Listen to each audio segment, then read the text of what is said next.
Are moral stories. అదిగో అక్కడ కనబడుతోంది చూసారా?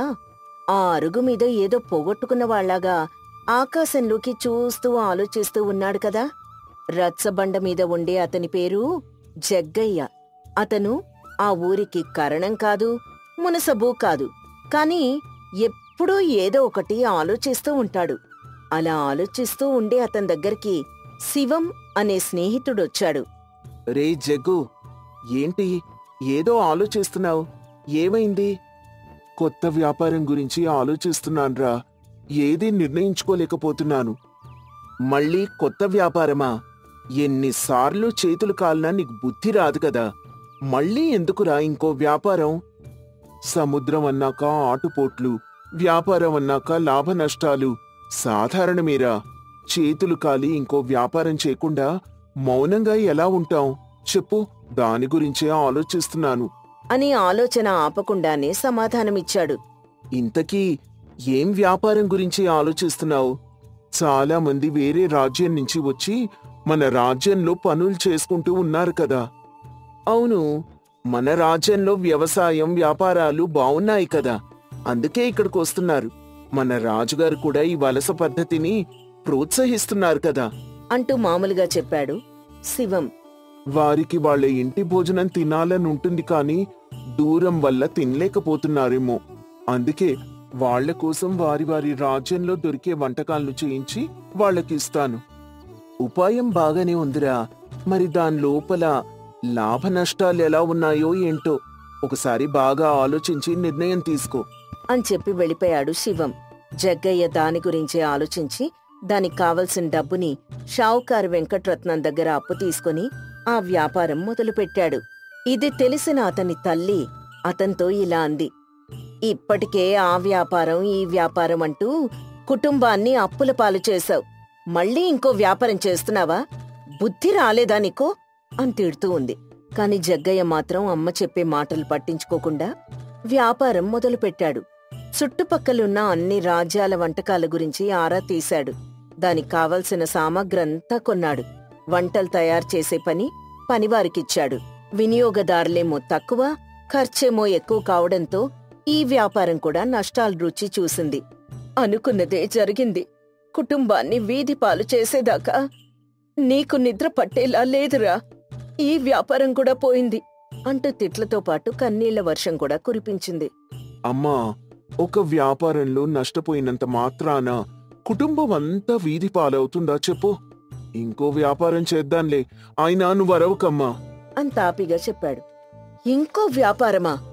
ఇంత జరిగినా నీకు సిగ్గు రాలేదా? ఇంకో వ్యాపారం చేస్తానంటున్నావు. ఇంక మమ్మల్ని నాశనం చేసేదాకా నువ్వు ఊరుకోవా ఏంటి? ఒక్కోసారి నష్టాలు వస్తూ ఉంటాయమ్మా. ఆ మాత్రం దానికే బెదిరిపోయి ఊరుకోవాలా ఏంటి? ఈసారి చేసే వ్యాపారంలో ఖచ్చితంగా విజయం సాధిస్తాను, చూస్తూ ఉండు అంటూ ఇంకో వ్యాపారం ఉపాయం గురించి ఆలోచిస్తున్నాడు.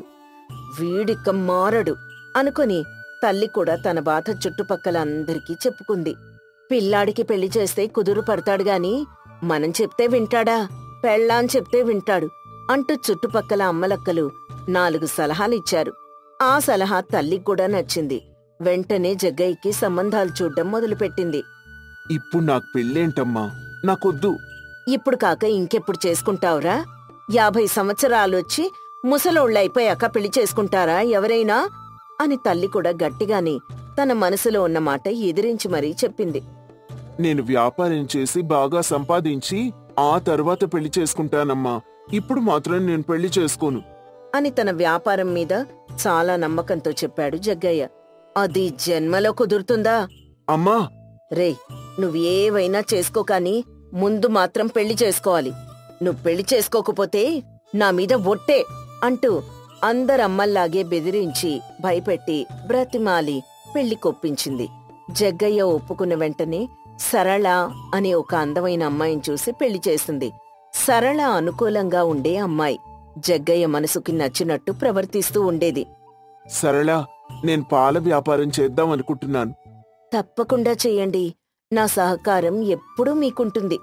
దానికోసం ముందు 4 గేదెలు కొనాలి. మన పొలం తాకట్టు పెట్టి తీసుకుందామనుకుంటున్నాను. నువ్వేమంటావు? దానికి నాకెందుకు చెప్తున్నారు? ఆ పొలం మీ నాన్న నీకు పుట్టింటి ఆస్తిగా ఇచ్చాడు కాబట్టి నీ అనుమతి లేకుండా నేనెలా తీసుకోగలను చెప్పు. నేను మిమ్మల్ని నమ్మి మీతో జీవితం పంచుకోడానికి వచ్చానండి. మీ ఆస్తి నా ఆస్తి ఏంటండి, అంతా ఒకటే కదా అని చెప్పింది సరళ. ఆ మాటలకి జగ్గయ్య మనసు సంతోషంతో పొంగిపోయింది. ఈ మాటలన్నీ వింటున్న జగ్గయ్య తల్లికి చిర్రెత్తుకొచ్చింది. అమ్మాయి సరళ, నీకసలు బుద్ధుందా? ఉన్న ఆస్తిని వాడు తగలేస్తుంటే అలా వంత పాడతావేంటి? అది నీ పుట్టింటి ఆస్తి, వాడికెందుకు ఇస్తున్నావు? నాకు పుట్టిల్లు అత్తిల్లు ఇలా 2 ఇళ్ళు లేవత్తమ్మా. ఆయనతో కలిసి వీధిలో చెట్టు కింద నిలబడినా అదే నా ఇల్లు. అలా అని వాడేం చేసినా చూస్తూ చూస్తూ మౌనంగా ఉంటావా? ఒక్క మాట కూడా ఎదురు చెప్పవా? ఎదురు మాట్లాడేంత తప్పు ఆయనేం చేశారత్తమ్మా?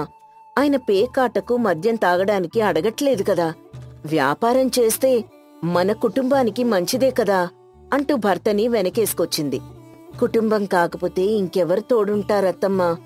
చేయనివ్వండి, 2-3 దెబ్బలు తట్టుకుంటే కదా ఏ రాయి అయినా శిల్పమయ్యేది అనగానే జగ్గయ్యకి సంతోషం మనసులో నుంచి కన్నీర్లాగా వచ్చింది. కాని భర్త కదా, బయటపడకుండా కొంచెం జాగ్రత్త పడ్డాడు. అత్త కూడా ఏం మాట్లాడలేక మౌనంగా అక్కడి నుంచి వెళ్ళిపోయింది. వెంటనే గేదెలు కొనడం, వ్యాపారం మొదలుపెట్టడం అన్నీ చకచకా సాగిపోయాయి. గేదెలకి మేత విషయం భార్య చూసుకుంటే ఉదయాన్నే పాలు పితకడం, అందరికీ అమ్మడం ఇలాంటివన్నీ భర్త చేస్తూ ఉండేవాడు. ఆదాయం బాగానే రావడం మొదలుపెట్టింది. ఏ రోజు డబ్బు తీసుకొచ్చి ఆ రోజు భార్యకిచ్చేవాడు. సరళ, ఇదిగో డబ్బు, నువ్వు అమ్మా కలిసి జాగ్రత్తగా ఖర్చు పెట్టండి అంటూ డబ్బు వాళ్ళకిచ్చేవాడు. ఇంటి అవసరాలన్నీ భార్య చూసుకునేది. భర్త ఖర్చులకు కూడా భార్యనడిగి తీసుకునేవాడు. జాగ్రత్తగా పొదుపుగా ఖర్చు పెడుతూ సంసారాన్ని ఆ భార్య లాక్కొస్తూ ఉండేది. ఇలా జరుగుతూ ఉండగా ఆ పాలు రోజూ మిగిలిపోతూ ఉండేవి. పాలేమో మిగిలిపోతున్నాయి, ఊర్లో ఎవ్వరూ తీసుకునేవారు లేరు.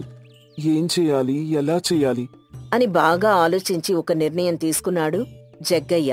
పక్కూరికి కూడా పాలు పోస్తే చాలా బావుంటుందని ఒక నిర్ణయం తీసుకున్నాడు. అనుకున్నదే తడవుగా వెంటనే ఉదయాన్నే పక్కూరికి కూడా పాలు పోయడం మొదలుపెట్టాడు. కాని ఉండే ఊర్లో పాలు పోసి మళ్ళీ పక్కూరికి పాలు తీసుకెళ్లేలోపు ఆ పాలు విరిగిపోయేవి. ఛా, పాలన్నీ విరిగిపోతున్నాయి. ఈ వ్యాపారం కూడా మనకి కలిసొచ్చినట్టు లేదు. ఇది మానేసి వేరే వ్యాపారం ఏమన్నా చేద్దామా అని ఆలోచిస్తూ ఈ విషయాన్ని తన భార్యకి చెప్పాడు. ఏవండి, ఒక్క ప్రయత్నం సఫలం కాకపోతే వ్యాపారం మొత్తం మానేయాలా అని మామూలుగా అడిగింది. ఆ ప్రశ్నలో అంతరార్థం జగ్గయ్యకు అర్థం కాక భార్య వైపు అలాగే చూశాడు. భర్త చూపుని గమనించిన సరళ ఈ విధంగా మాట్లాడడం మొదలుపెట్టింది. నష్టం వచ్చిందని ఆ వ్యాపారాన్ని వదిలేసి వెళ్ళిపోతూ ఉంటే ప్రపంచంలో మనవే వ్యాపారం చేయలేవండి.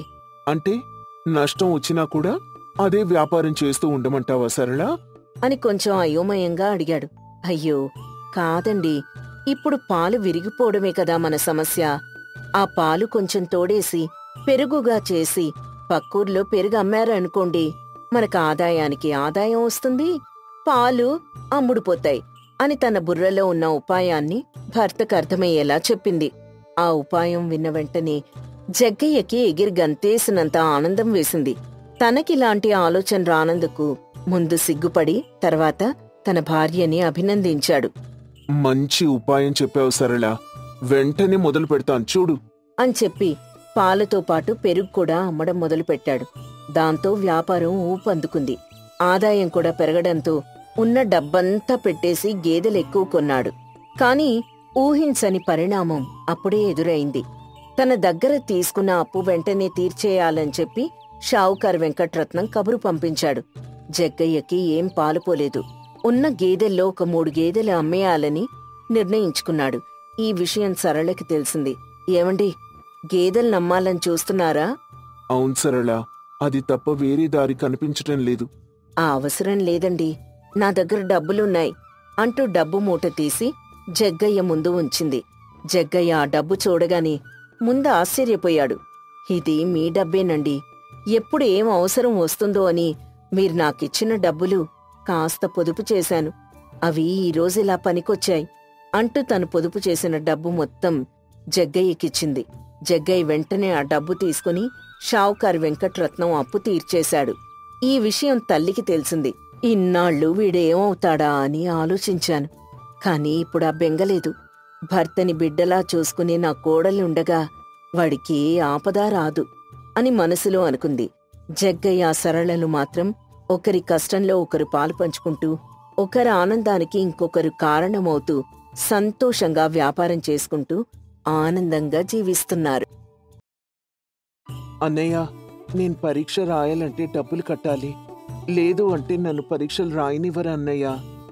అదేంట్రా గిరి, నిన్ను చదువుకోవడానికి పంపించినప్పుడే నీకు సంబంధించిన డబ్బులన్నీ కట్టాను కదా.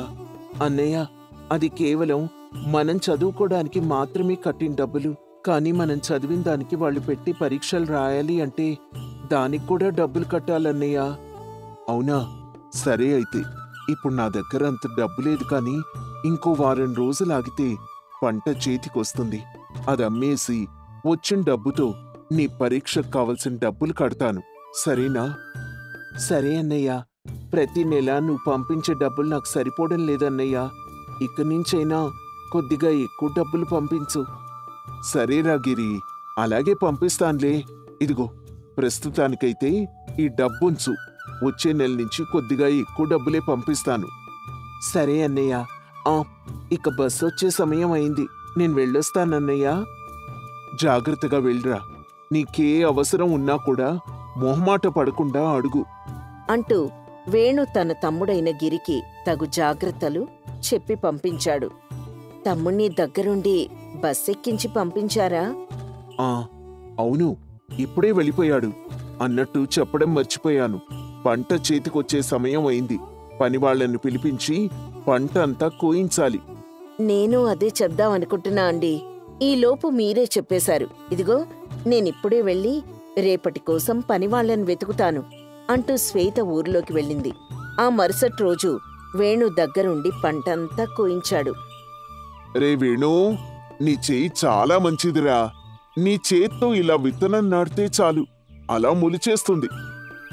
మరి ఆ చేయిలో ఏదో అదృష్టం ఉంది కాబట్టి కష్టపడి పనిచేసి ఇంత పొలం కొన్నాడు. తమ్ముణ్ణి పెద్ద పెద్ద చదువుల్ని చదివిస్తున్నాడు. ఊరుకోండి బాబాయ్, మిమ్మల్ని వదిలేస్తే ఇలాగే పొగుడుతూ ఉంటారు. కానీ నేనిక పంటని సంతకి వెళ్ళి అమ్ముకొనొస్తాను అని చెప్పి వేణు పంటని సంతకి తీసుకువెళ్లి అమ్మేసి పంట అమ్మగా వచ్చిన డబ్బుల్ని తీసుకుని ఇంటికొచ్చాడు. వచ్చేశారా? మీకోసమే ఎప్పటినుండో ఎదురు చూస్తున్నాను. బాగా ఆకలవుతోందండి, రండి తిందాం. నేను ముందే చెప్పాను కదా శ్వేత, నా కోసం ఎదురు చూడకుండా తినేసేయమని. సరే, ఇదిగో ఈ డబ్బులు జాగ్రత్తగా దాచిపెట్టు. కనీసం ఇప్పుడైనా ఈ డబ్బులతో మనం చేసిన అప్పుల్ని తీర్చేద్దామండి. అలా కాదు శ్వేత, తమ్ముడు ఏదో పరీక్షకి డబ్బు కట్టాలి అన్నాడు. ఏంటండి ఇది? మనం ఎప్పుడు ఏదైనా చేద్దామని అనుకుంటే మీరు తమ్ముడి చదువు కోసం డబ్బులు అని ఇలా ఖర్చు చేస్తూ ఉంటారు. రేపు మనకంటూ పిల్లలు పుడతారు కదా, వారినిలా అప్పుల్లో పెంచాలా? అలా అంటావేంటి శ్వేత? తమ్ముడు బాగా చదివితే వాడికి మంచి ఉద్యోగం వస్తుంది. వాడికి ఉద్యోగం వస్తే ఈ అప్పులన్నీ కట్టేయడం ఎంతసేపు చెప్పు? మీరదే భ్రమలో ఉండండి. మనుషులందరూ ఎప్పుడూ ఒకేలా ఉండరండి. అవసరాన్ని బట్టి మారిపోతూ ఉంటారు. అంటే ఏంటిప్పుడు? నా తమ్ముడు నన్ను మోసం చేస్తాడు అని అంటున్నావా? ఎప్పుడు చూడు నాకు మా తమ్ముడికి గొడవలు పెట్టాలని చూస్తావు అంటూ వేణు కోపంగా తినకుండా ఇంటి నుంచి బయటికి వెళ్ళిపోయాడు. అలా వారి మధ్య ఎప్పుడూ కూడా వేణు తమ్ముడైన గిరి గురించి గొడవలు జరుగుతూ ఉంటాయి. అలా కొన్ని సంవత్సరాల తర్వాత గిరి చదువు అయిపోయింది. వేణు చాలా కష్టపడి తన తమ్ముడు గిరిని చదివించాడు. ఆహా, చూసావా శ్వేత, తమ్ముడు ఏదో ఉద్యోగంలో చేరడానికి వెళ్ళాడు. ఇన్ని రోజులు వాడేదో ఉద్యోగం వస్తే మనల్ని మోసం చేసి వెళ్ళిపోతాడు అని చెప్పావు కదా.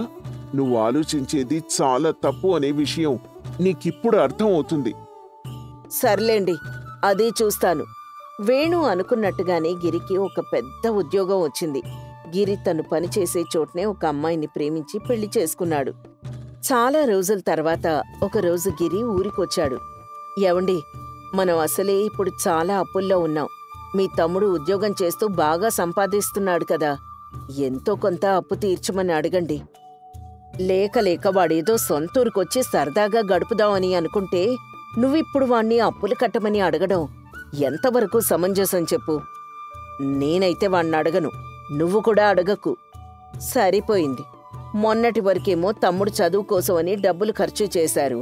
ఇప్పుడు ఆ డబ్బుల్ని అడగమనంటే ఇలా మాట్లాడతారా? ఇక మీ ఇష్టమండి అంటూ ఇద్దరూ అలా మాట్లాడుకుంటూ ఉన్నారు. అప్పుడే వారి దగ్గరికి గిరి వచ్చాడు. అన్నయ్య, నీతో ఒకటి మాట్లాడాలి. ఏంట్రా, చెప్పు. ఏం లేదన్నయ్య, మేమెలాగూ పట్నంలోనే ఉంటున్నాం కదా, ఇక ఇక్కడ ఆస్తితో మాకు పనిలేదు. మనం ఆస్తి పంచుకుంటే నా ఆస్తిని అమ్ముకుని పట్నంలోనే ఉంటాను. గిరి మాటలకి వేణు, శ్వేత ఇద్దరూ ఆశ్చర్యపోయారు. అదేంట్రా అలా అంటావు? ఇప్పుడు ఆస్తి పంచవలసిన అవసరం ఏముంది? అవసరం ఉందన్నయ్య. నాకు పెళ్ళయి సంవత్సరం అవుతోంది. ఈ సంవత్సరం రోజుల్లో ఒక్కసారైనా పంట చేతికొచ్చిన తర్వాత అందులో నా వాటా నాకిచ్చావా? నా వాటా కూడా నువ్వే తినేస్తున్నావు అని అన్నాడు. ఆ మాటలకి శ్వేతకి బాగా కోపం వచ్చింది. ఏంటి గిరి, ఏమంటున్నావు? ఈయన నీ చదువుకి ఎన్ని డబ్బులు ఖర్చు చేశాడు, ఎంత కష్టపడ్డాడు. అందుకే కదా ఆ కష్టానికి నేను ఈ సంవత్సరం అంతా పంట ఆయనకే వదిలేశాను. ఏంటి నువ్వు మాట్లాడేది గిరి? అయినా అసలు ఈ ఆస్తంతా ఈయన కష్టపడే కదా సంపాదించారు. ఏదో తాత ముత్తాతల నుండి వస్తుంది అన్నట్టుగా వాటాలు అడుగుతున్నావేంటి? ఏంటి, అన్నయ్య ఒక్కడే కష్టపడ్డాడా? నేనేం చేయలేదా? అంటూ గిరి గొడవకి దిగాడు. గిరి ఒక్కొక్క మాటకి వేణు చాలా బాధపడిపోయాడు. సరేరా గిరి, నువ్వన్నట్టుగానే ఆస్తి పంచుకుందాం. ఏంటండి మీరు కూడా అలాగే అంటారేంటి? అసలు ఆలోచించి మాట్లాడుతున్నారా? నేనన్నీ ఆలోచించి మాట్లాడుతున్నాను శ్వేత. ఇది నా నిర్ణయం అంటూ కటువుగా చెప్పాడు. దాంతో శ్వేత కూడా ఏం మాట్లాడకుండా ఉండిపోయింది. వేణు ఒక్కడే కష్టపడి సంపాదించిన ఆస్తిని సరి సమానంగా ఇద్దరూ పంచుకున్నారు. గిరి ఆ ఆస్తంతా అమ్ముకుని దాని ద్వారా వచ్చిన డబ్బుని తీసుకుని పట్నానికి వెళ్ళిపోయాడు. ఏం వేణు, చేసిన అప్పు చీమల పుట్టలా పెరుగుతూనే ఉంది. ఇంకో 2 నెలల్లో నా అప్పు తీర్చకపోయావో నిన్ను రోడ్డుకీడుస్తా అన్నాడు భూపతి. వేణు, ఈ సంవత్సరం పంట రాగానే నా డబ్బులు నాకిస్తా అని చెప్పావు. ఇప్పుడు చూస్తే తమ్ముడేమో ఆస్తి పంచుకొని అమ్ముకొని వెళ్ళిపోయాడు. నువ్వు కూడా మీ తమ్ముళ్లానే డబ్బులు కట్టకుండా ఆస్తి అమ్ముకొని ఊరొదిలి వెళ్ళిపోదాం అనుకుంటున్నావా ఏంటి? ఇలా వేణు కప్పులిచ్చిన వాళ్ళందరూ వేణు ఇంటి మీదకి వస్తూ ఉన్నారు. అయ్యా, నేను మీ అప్పు తీర్చకుండా ఎక్కడికి వెళ్ళను. అందరప్పు ఇంకొక 2 నెలల్లో తీర్చేస్తాను అని మాట ఇవ్వగా అందరూ వెళ్ళిపోయారు. అంత అప్పు 2 నెలల్లో ఎలా తీరుస్తారండి? భూమి అమ్మేసి తీర్చేస్తాను శ్వేత. ఏంటి, మీకెంతో ఇష్టమైన భూమిని అమ్మేస్తారా? అవును శ్వేత, అమ్మేస్తాను. అయినా సున్నాతో జీవితం మొదలుపెట్టిన వాణ్ణి మళ్లీ సున్నా దగ్గర నుండి జీవితాన్ని మొదలుపెట్టలేనా ఏంటి? అంటూ శ్వేతకి ధైర్యం చెప్పి ఆస్తంతా అమ్మేసి అప్పులన్నీ కట్టేశాడు. ఉన్న ఒక్క ఇల్లు కూడా అమ్మేశారండి. ఇప్పుడు ఎక్కడుందామండి? అన్నీ అమ్మగా మనకి చెరువు ఒడ్డున 1 గుంట భూమి మాత్రమే మిగిలింది. అది కూడా ఊరికి దూరమని ఎవ్వరూ కొనలేదు. ఇప్పుడు మనం అక్కడికి వెళ్ళి ఒక గుడిసె వేసుకొని ఉందాం అని చెప్పి వేణు శ్వేతను తీసుకుని వెళ్ళిపోయాడు. అలా వేణు చెరువు గట్టున ఒక గుడిసె వేసుకుని జీవిస్తూ ఉన్నాడు. కష్టపడి పనిచేసే స్వభావం ఉన్న వేణు ఒకరోజు తన గుడిసె వెనకాల ఒక గుంత తవ్వుతూ ఉంటే ఆ మట్టి చూస్తూ ఉంటే తనకొక ఆలోచన వచ్చింది. శ్వేతా, శ్వేతా, ఎక్కడున్నావు? అబ్బబ్బబ్బా, ఏంటండి, ఎందుకలా అరుస్తున్నారు? నాకు ఒక ఆలోచన వచ్చింది శ్వేత. ఇదిగో ఈ మట్టి చూసావా? చూశాను. ఏముంది ఇందులో? మన జీవితం ఉంది. ఇది వట్టి మట్టి కాదు. ఈ మట్టితో మంచి మంచి ఇటుకలు తయారు చేయవచ్చు, తెలుసా? అవునా?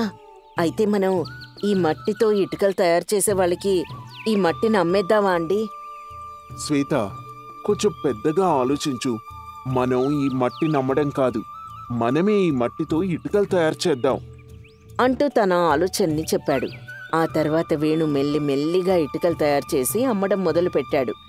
ఈ విషయం ఆ చుట్టుపక్కల వారికి తెలిసి అందరూ వేణు దగ్గర ఇటుకలు కొనడానికి వస్తూ ఉన్నారు. అలా కొద్ది రోజుల్లోనే వేణు తను పోగొట్టుకున్న ఆస్తిని మళ్లీ చేజిక్కించుకున్నాడు. మీ తమ్ముడు మనల్ని మోసం చేసి వెళ్ళిపోయిన తర్వాత నాకేం చేయాలో అర్థం కాలేదండి. కానీ ఇప్పుడు ఇదంతా చూస్తూ ఉంటే అస్సలు నమ్మబుద్ధి అవ్వడం లేదు. శ్వేత, ఎప్పుడూ కూడా మనం సున్నాకి పడిపోయావని బాధపడకూడదు.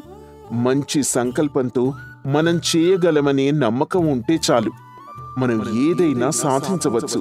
అన్నయ్య వేణుని మోసం చేసి ఆస్తి చేజిక్కించుకున్న తమ్ముడు గిరి మాత్రం ఆస్తంతా పోగొట్టుకుని కష్టపడుతూ జీవిస్తూ ఉన్నాడు.